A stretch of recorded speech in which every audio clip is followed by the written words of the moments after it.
James had always dreamed of finding something incredible. As a scientist studying alien life possibilities, he spent most of his days looking at rocks and ice samples in Antarctica. It wasn't glamorous work, but he loved it. The research station where he worked was small, just 12 people living in the middle of nowhere, surrounded by endless white ice and howling winds. On that particular Tuesday in March, James was running a routine scan with the ground-penetrating radar. He'd done this 1,000 times before. Usually it showed nothing but ice and more ice going down for miles. But that day something different appeared on his screen. There was a heat signature about 200 feet below the surface. It was faint, but it was definitely there. At first he thought the equipment was broken. Heat shouldn't exist that deep in the ice, but when he ran the scan 3 more times, the signature was still there. His heart started beating faster. He called over Dr. Helena Voss, the team leader. She was a tough woman in her 50s who had spent 30 years studying extreme environments. Helena looked at the readings and went quiet for a long moment. Then she said something that changed everything. "We need to dig." The excavation took 3 weeks. The team worked in rotating shifts, carefully melting and removing ice layer by layer. They had to be gentle because they had no idea what they were dealing with. Could be an old research station. Could be a natural phenomenon. Could be nothing at all. But on day 21, they hit something solid. Something metallic. Something that definitely wasn't natural. James was there when they cleared away the last of the ice. What he saw made him forget how to breathe. It was a vessel of some kind, but unlike anything humans had ever built. The surface was smooth and dark, with patterns that seemed to shift when you looked at them directly. It was about 40 feet long and 15 feet wide, shaped like a teardrop. There were no visible seams, no windows, no doors. Just that smooth, impossible surface. The team stood around it in silence. Everyone knew what this meant, even if nobody wanted to say it out loud. This wasn't human technology. This was something else. Helena made the decision to carefully cut into the vessel. It took 2 days to find a way inside. When they finally breached the hull, cold air rushed out, colder than the ice around them, and inside they found her. She was in some kind of pod suspended in a clear liquid that had started to turn cloudy. At first glance, she looked almost human. But only at first glance. She was tall, maybe 7 feet, with skin that had a strange blue tint to it. Her face was peaceful, eyes closed like she was just sleeping, but she had been sleeping for a very, very long time. The team brought the pod back to the research station. James volunteered to stay with it overnight in the biocontainment lab. He told himself it was for science, but truthfully, he couldn't look away from her. There was something about her that pulled at him, something he couldn't explain. The station was quiet that night. Most of the team had gone to bed, exhausted from the dig. James sat in the lab, making notes and checking the pod's vital signs every hour. Yes, vital signs, because impossibly she was alive. Her heart beat once every 5 minutes. Her body temperature was slowly rising. She was waking up. Around midnight, the weather started getting bad. The wind picked up, howling against the station's walls. James checked the weather report and felt his stomach drop. A massive storm was heading their way, the kind that could trap them for days or even weeks. He tried to radio the main research hub, but the signal was already breaking up. Then the power flickered. James looked up from his computer just as the lights went out completely. Emergency lighting kicked in a second later, bathing the lab in dim red light. The backup generators should have started by now, but he could hear them struggling, making a grinding noise that didn't sound good at all. He stood up, planning to check the generator room when he heard something that made his blood run cold. A crack, sharp and clear like breaking glass. The pod was opening. James spun around and saw the liquid draining away. The woman inside was moving, her fingers twitching, her head turning slowly from side to side. He should have run. He should have hit the alarm. He should have done anything except stand there frozen, watching her wake up. Her eyes opened.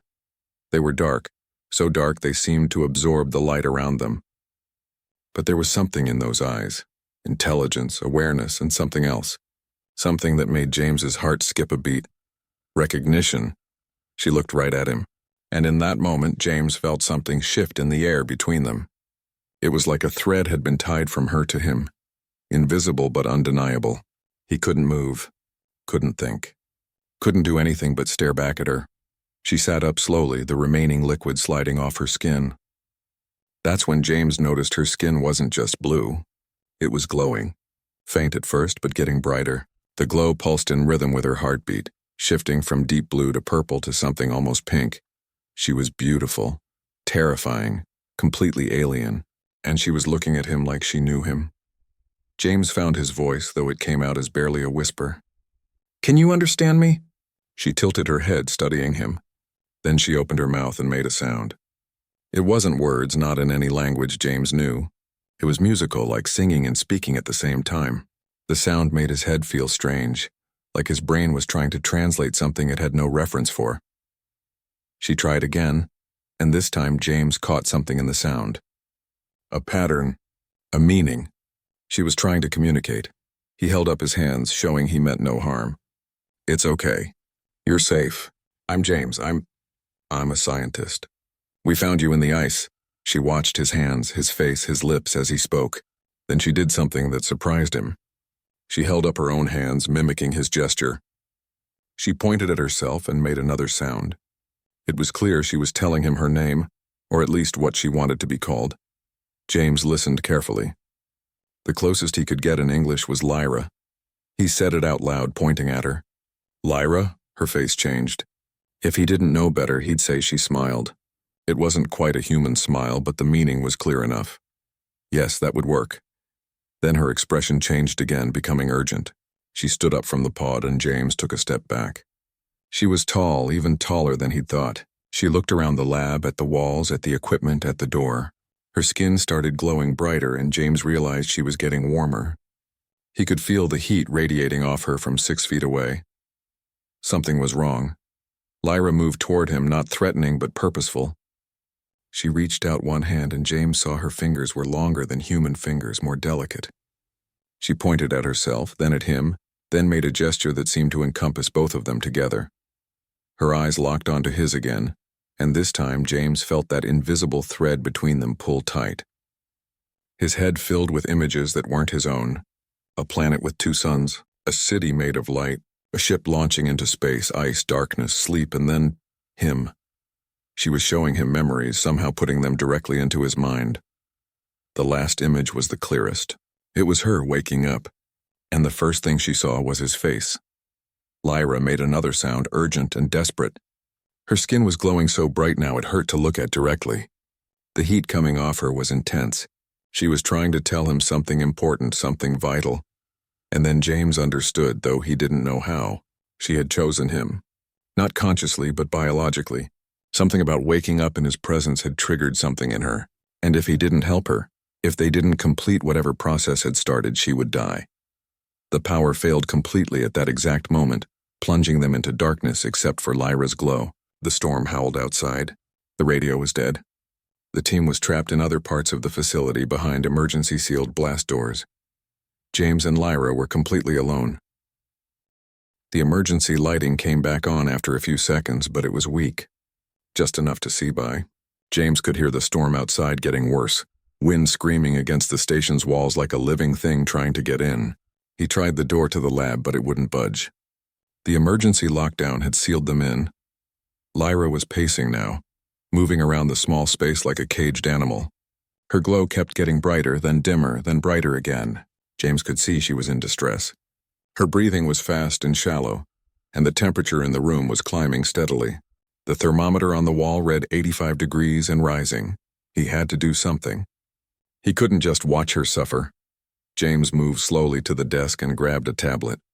He opened a drawing app and held it out to her, making simple gestures. He drew a stick figure, then pointed at himself. Then he drew another one and pointed at her. He was trying to establish basic communication, anything to understand what she needed. Lyra stopped pacing and came closer. She looked at the tablet with those dark, intelligent eyes. Then she took it from his hands. Her fingers moved across the screen with surprising deftness. She drew something that looked like a wave pattern, then pointed at herself. Then she drew another pattern, different but somehow complementary, and pointed at James. She drew the 2 patterns moving together, intertwining, becoming one pattern. Then she drew them separating, and the first pattern broke apart into chaos. The meaning was clear. She needed to connect with him somehow. If she didn't, something bad would happen. James felt his scientific training warring with something more primal in his brain. This was first contact with an alien species. This was the most important moment in human history. He should be documenting everything, staying objective, maintaining distance. But Lyra's skin was glowing so bright now it was almost white, and the heat was becoming unbearable. She was dying right in front of him. He made a decision that would change everything. James reached out and touched her arm. The contact was electric. Not metaphorically, but literally. A jolt of energy passed between them that made every nerve in James's body light up. He gasped, but he didn't pull away. Neither did she. Images flooded his mind again, faster this time. He saw Lyra's world, a place of impossible beauty. He saw her people, tall and graceful, living in harmony with technology he couldn't begin to understand. He saw their philosophy, their way of life. They didn't just communicate with words. They shared consciousness, thoughts, feelings, experiences. They bonded with each other on a level humans couldn't imagine, and he saw what had happened to her world. A catastrophe, something that had destroyed their civilization. He saw ships fleeing into space, desperately searching for survival. He saw Lyra's ship, damaged and failing, crash landing on a primitive Earth 50,000 years ago. He saw her go into the emergency stasis pod, the last of her crew, hoping someone would find her someday, and now someone had. Him. The visions faded, and James found himself on his knees, breathing hard. Lyra was kneeling in front of him, her hand still touching his arm. Her glow had stabilized, pulsing steadily now instead of frantically. She was looking at him with something that might have been relief. James's mind was reeling. He'd just experienced telepathy, actual telepathy. He'd seen another world, another civilization. Everything humans thought they knew about being alone in the universe had just been proven wrong. And somehow, impossibly, he and this alien woman were connected now. Lyra let go of his arm and reached for the tablet again. She drew more carefully this time, taking her time to make James understand. She drew a circle and divided it into segments. She filled in one segment, then looked at him meaningfully. She was trying to tell him this was just the beginning. They'd started something, but it wasn't finished. She drew herself getting sick, her body failing. Then she drew the two patterns merging completely, and drew herself healthy again. The message was clear. They needed to continue this bonding process or she would die. James sat back against the wall, trying to think clearly. His heart was racing, and he could still feel the echo of her thoughts in his mind. It was like having someone else's voice speaking alongside his own thoughts, quiet but definitely there. He was a scientist. He believed in evidence, in logic, and rational thinking, but he also believed in preserving life. And right now, an intelligent being was dying in front of him because her biology had locked onto him the moment she woke up. She hadn't chosen this any more than he had. It had just happened. Could he live with himself if he let her die just to maintain scientific protocol? The answer was no. James looked up at Lyra. She was watching him, waiting for his decision. There was no pressure in her gaze, no manipulation. She was simply letting him choose, even though her life depended on it. He nodded slowly. Lyra's eyes brightened, and James felt a surge of gratitude through that strange connection between them. She held out both hands to him, palms up. James understood. He placed his hands in hers. The sensation was immediate and overwhelming. The connection they'd felt before was nothing compared to this. James felt his consciousness expanding, stretching beyond the boundaries of his skull. He could feel Lyra's presence, her thoughts, her emotions, her very being. And she could feel his. It wasn't uncomfortable. If anything, it felt natural, like finding a part of himself he didn't know was missing. He could sense her fear of dying so far from home, her loneliness from being the last of her crew, her wonder at waking up to find Earth had developed intelligent life. And she could sense his curiosity, his compassion, his fear and excitement at what was happening. She could feel his love for discovery, his deep desire to understand the universe. She could feel that he was a good person, someone who could be trusted. Time seemed to slow down. James didn't know if they sat there for minutes or hours. All he knew was that when it was over, when Lyra finally let go of his hands, he felt fundamentally different. His vision had changed. He could see colors he'd never seen before, wavelengths that humans weren't supposed to perceive.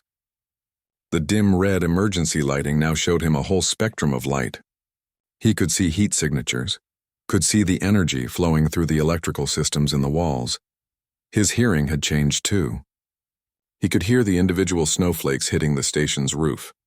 He could hear the other team members' heartbeats, faint but distinct, coming from other parts of the facility, and most of all, he could feel Lyra. Even when he closed his eyes, he knew exactly where she was, could sense her emotional state, could feel her relief and exhaustion. Lyra looked different now too. Her glow had dimmed to something gentle, almost peaceful. The dangerous heat had dissipated. She looked at James with those dark eyes, and he didn't need telepathy to know what she was thinking. "Thank you." They sat in silence for a while, both processing what had just happened. James's scientific mind was already trying to understand the mechanism. Was it some kind of neurological linking? Quantum entanglement of consciousness? How was this even possible? But another part of him, a deeper part, didn't care about the mechanism. He'd just formed a connection with another being that went beyond anything humans had ever experienced. He wasn't alone in his own head anymore, and surprisingly, he didn't mind. The storm outside was still raging. They were still trapped in the lab. The team would eventually get through the sealed doors. And when they did, James would have to explain what had happened. How do you explain that you've bonded with an alien being, that you can feel her thoughts and emotions, that you're not quite human anymore? Lyra touched his shoulder, pulling him from his thoughts. She pointed to the tablet and started drawing again. What she showed him made James's blood run cold. She drew the Earth. Then she drew multiple points on it, scattered across continents. She touched each point and made a pulsing gesture. Then she looked at James with urgent eyes. She was sensing others. Others like her still sleeping in the ice waiting to be found, and something was waking them up. James stared at the tablet, trying to process what Lyra was showing him. There were others, scattered across the planet. He counted the points she'd drawn. 8. 8 more beings like her, frozen and waiting. But why were they waking up now? What had triggered it? Lyra drew more, her fingers moving quickly across the screen. She showed her ship again, the crash landing. Then she drew multiple ships, a whole fleet. They'd been separated in the catastrophe, each ship damaged and alone. When her ship crashed, some kind of distress signal had been sent out automatically. But in 50,000 years, something had degraded. The signal had changed, become corrupted. Now, instead of calling for help, it was acting like an alarm clock, triggering all the emergency stasis pods to begin their wake-up sequences. James felt sick. If 8 more of Lyra's people were waking up right now, they'd be going through the same biological process she had. They'd each need to bond with someone or they'd die, and most of them were probably buried under ice in places where no humans would ever find them in time. He looked at Lyra, and through their connection, he could feel her grief. She'd thought she was alone, the last survivor. Now she knew others had made it to Earth, but they were dying because there was nobody there to help them. James grabbed the tablet back and tried to figure out where the other locations were based on her drawings. One looked like it might be in Siberia. Another could be underwater, maybe near the Arctic Ocean. A third looked like it was in the mountains, possibly the Himalayas. He tried the radio again, desperate to contact someone, anyone, but the storm was too strong. Even if it wasn't, the emergency lockdown had fried most of the communication systems. They were stuck here for at least another day, maybe 2. And by then it might be too late for the others. Lyra put her hand on his shoulder and James felt a wave of calm wash over him through their connection.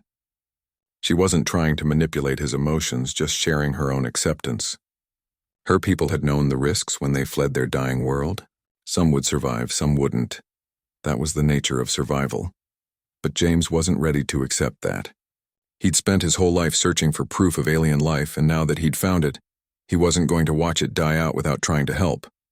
He stood up and started pacing, thinking hard. The facility had a satellite phone for absolute emergencies.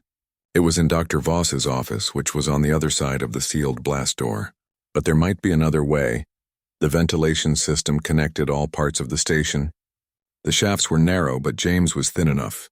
If he could get into the vents, he could crawl to Voss's office and get the satellite phone. Lyra watched him examining the vent cover on the wall. Through their bond, she understood what he was thinking. She moved to help him, her enhanced strength making it easy to pull the cover off. The shaft beyond was dark and tight but passable. James looked at it and swallowed hard. He hated small spaces, always had. But this was too important. He climbed into the vent with Lyra handing him a flashlight. The metal was cold against his hands and knees as he crawled forward. Behind him, he could feel Lyra's presence like a warm spot in his mind, encouraging him, giving him courage. The vent system was a maze. James had to backtrack twice when he hit dead ends. His shoulders scraped against the metal walls. His breathing sounded loud in the confined space.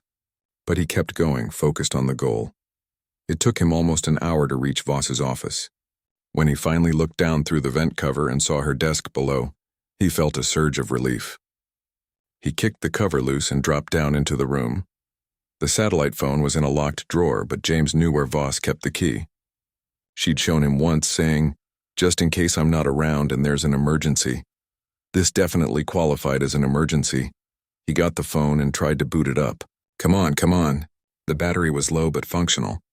He dialed the main research hub 300 miles away. The signal was weak, cutting in and out because of the storm. But after a few tries, someone answered. "This is Antarctic Station 7, James said quickly, before the connection could die. "We have a critical situation. We've made first contact with extraterrestrial life. This is not a drill. I need you to contact every government agency you can think of and tell them to send search teams to these coordinates immediately." There was silence on the other end. Then a confused voice said, "James, is that you? Are you okay?" "The storm, I'm fine. Listen to me carefully. Lives are at stake. Get search teams to these locations now." He read off the coordinates Lyra had shown him, translating her drawings into latitude and longitude as best he could. The voice on the other end sounded doubtful.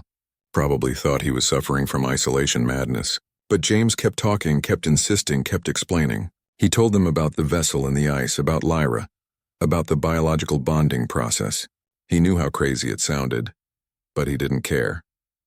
Finally, after 10 minutes of arguing, the person on the other end agreed to pass the information along. They'd send someone to check out the coordinates. They couldn't promise anything more than that. It would have to be enough. James hung up and immediately felt Lyra's concern through their bond. Something was wrong. He ran back to the vent, climbed up, and crawled as fast as he could back to the lab. His heart was pounding. Through the connection, he could feel Lyra was in pain. When he dropped back down into the lab, he found her on the floor, her skin glowing erratically. The bonding process wasn't complete yet. They'd started it, but the interruption had caused problems. James rushed to her side. "What do you need? Tell me what to do." Lyra reached up and touched his face. Images flooded his mind again, but these were different. These were instructions, knowledge, understanding. She was teaching him about her species, about the bonding process, about what they needed to do to complete it. The process wasn't just about physical proximity or telepathic connection. It was deeper than that. It required trust, vulnerability, a complete opening of oneself to another being. It meant accepting that they would be linked forever. That part of her would always be in his mind and part of him would always be in hers. James understood the weight of what she was asking. This wasn't temporary. This was permanent. He would never be quite human again. He would always be different, changed, other. But looking at Lyra, feeling her presence in his mind, sensing her fear and hope and desperate need to survive, the choice was obvious. "Okay," he said softly. "I'm ready. Show me what to do." What happened next was beyond words. It was like every nerve in his body lit up at once. His consciousness expanded, stretching out to merge with Lyra's. He felt her memories become his memories. Her experiences became his experiences. The line between where he ended and she began blurred and disappeared. He saw her childhood on her world, growing up in a society that valued connection above all else. He felt her joy at being selected for the exploration mission, the honor of representing her people in the stars. He experienced her terror when their world started dying, the desperate escape, the crash, and she saw his life too.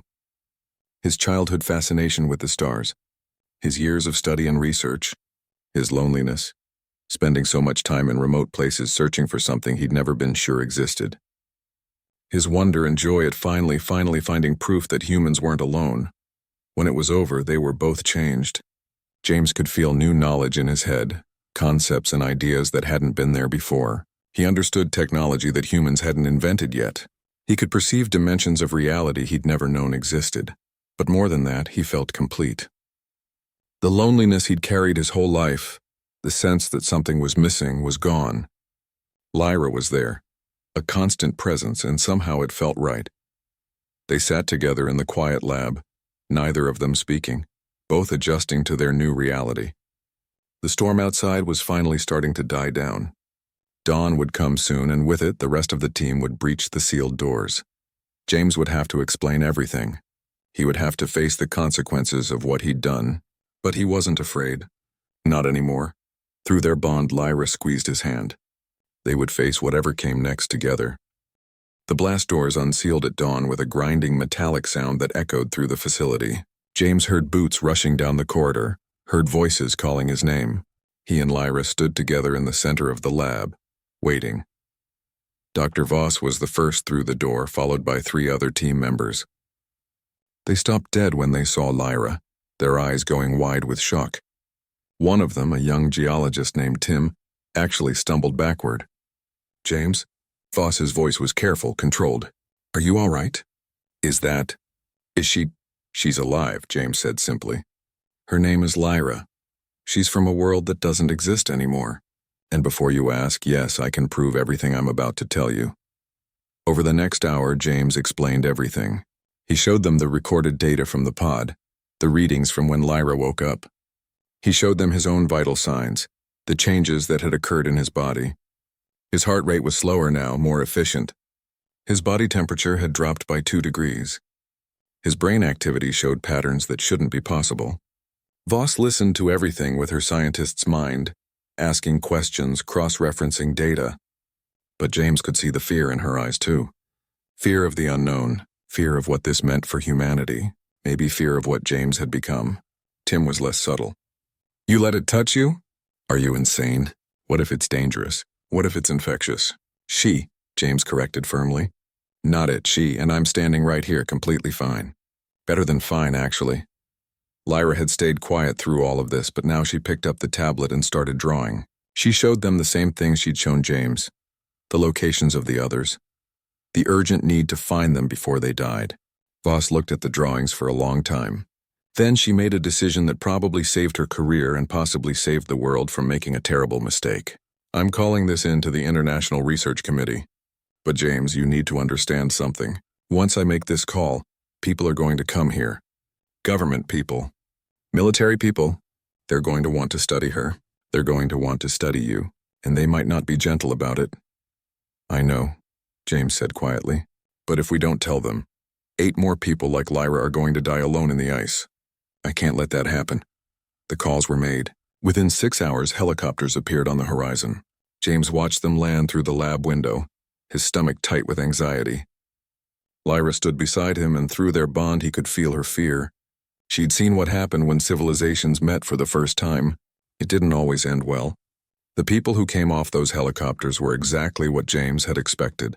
Military officers with hard eyes, government officials with briefcases and suspicious expressions, scientists who looked at Lyra like she was a lab specimen instead of a person. One of them, a colonel named Patterson, tried to separate James and Lyra immediately.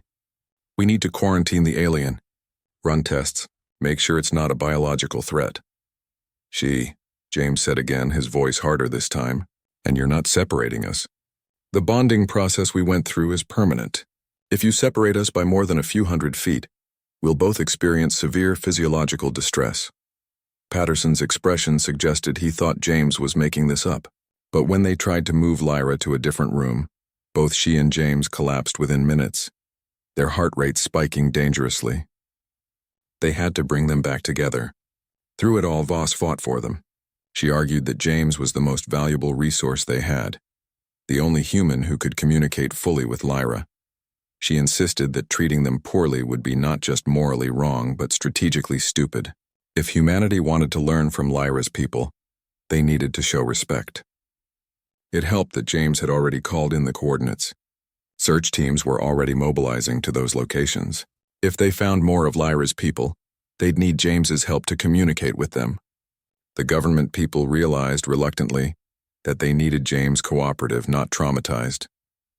A compromise was reached. James and Lyra would be transported to a secure research facility in New Zealand.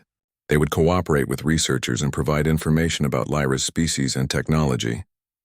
In return, they wouldn't be treated as prisoners and James would be allowed to contact his family. The helicopter ride to the mainland was surreal. James looked down at Antarctica disappearing behind them, at the endless ocean below. Everything had changed so fast. A week ago, he'd been just another researcher studying ice samples. Now he was bound to an alien being, leaving for a government facility, possibly the most important person on Earth right now. Lyra sat beside him, her hand in his. Through their bond, she was sharing images of her world with him, trying to distract him from his anxiety. He saw cities that floated in the air, forests that glowed with bioluminescence, oceans that were purple instead of blue. It was beautiful and heartbreaking, knowing that world was gone. The facility in New Zealand was actually nicer than James expected. They had a large room with comfortable furniture, access to computers and research materials, and windows that looked out over mountains. It was still essentially a cage, but a pleasant cage. The interview started immediately. James spent hours every day explaining everything he knew about Lyra's species, the Ithari. He described their technology, their philosophy, their way of life. Lyra helped, drawing diagrams and sharing her memories through the tablet and through James. News of the discovery had leaked, of course. The whole world knew now that aliens existed. Every news channel was covering the story. Scientists were calling it the most important discovery in human history. Religious leaders were debating what it meant for humanity's place in the universe. Conspiracy theorists were having a field day. James's family called. His mother cried, torn between being terrified for him and proud of what he'd accomplished. His father asked 100 questions about Lyra, about the bonding, about what it felt like. His sister just said, only you could go to Antarctica and come back with an alien girlfriend. James tried to explain that it wasn't like that the bond was something different than a human relationship, but he wasn't sure he could explain it properly to anyone who hadn't experienced it. 3 days after they arrived at the facility, they got news about the search teams. 2 of the locations had been reached. 2 more Ithari had been found, both still in stasis, both still alive. James felt Lyra's surge of joy through their connection. Her people weren't extinct. At least some of them had survived. But there was a problem. The Ithari were waking up, their pods beginning to open, and the biological bonding process was starting. They needed compatible partners fast or they would die. The government had to make a decision. Would they allow volunteers to bond with these aliens? It meant permanently changing those humans, creating more hybrid beings like James. It meant accepting that humanity was evolving into something new. The debate raged for hours. Some officials argued it was too dangerous, that they didn't understand the implications. Others argued that letting intelligent beings die when they could be saved would be morally monstrous. In the end, Dr. Voss made an impassioned speech that tipped the scales. She pointed out that humans had a choice. The Ithari didn't. They were dying and humans had the power to save them. What kind of species would humanity be if they chose to let them die out of fear? Volunteers were called for. To everyone's surprise, hundreds of people stepped forward. Scientists who wanted to experience what James had experienced. Explorers who wanted to be part of something unprecedented. People who were simply curious or compassionate or brave. 2 volunteers were selected, carefully vetted and counseled about what they were getting into. They were flown to the locations where the Ithari had been found, and under careful medical supervision, they bonded with the awakening aliens. Both bonding processes were successful. 2 more humans were changed. 2 more Ithari survived. James felt their presence through Lyra. She could sense her fellow Ithari even across thousands of miles. They were confused, frightened, but alive, and they were forming the same kind of bond with their human partners that Lyra had with James. Patterson, the colonel, came to James's room after the successful bondings. He looked tired but thoughtful. "We found the 5th location," he said. Another Ithari still in stasis. "But there's a problem. The pod is damaged. It's failing. We need to get there in the next 12 hours or it'll be too late." James stood up. "Then let's go." Patterson shook his head. "It's in the Himalayas. The elevation is extreme, the weather is terrible. We can get a team there, but James, we need you to come. The volunteers we've selected need guidance. You're the only one who's been through the complete bonding process. You're the only one who can help if something goes wrong." James looked at Lyra. Through their bond, he felt her determination. They had to save her people no matter the cost. "We'll go," he said. "Both of us." Patterson looked uncomfortable. "Sir, the conditions are harsh. We can't guarantee your safety." "We'll go," James repeated firmly. "We're not letting another one die if we can help it."